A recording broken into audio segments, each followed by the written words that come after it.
အလုံးစဲဝဲစာအအောင်ပွေကောင်းနဲ့လက်ပြအကြောင်းသိရှိသူများအတွက်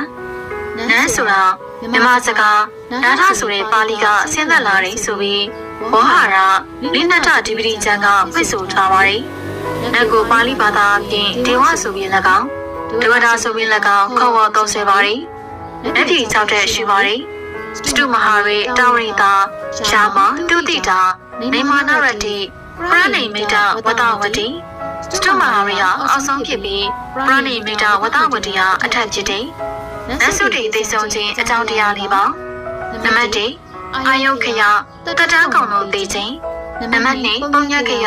ကုသိုလ်ကောင်းမှုကုန်လုံးသိခြင်းကုသိုလ်ကောင်းမှုနိုင်ငံများဖြင့်လက်ပြမာလာဖြစ်တဲ့နတ်သားတွေဟာကုသိုလ်ကောင်းမှုကုန်တဲ့ကအစွမ်းတတိမရှိတော့ဘဲတတန်းမရှိခင်စွတည်ရတယ်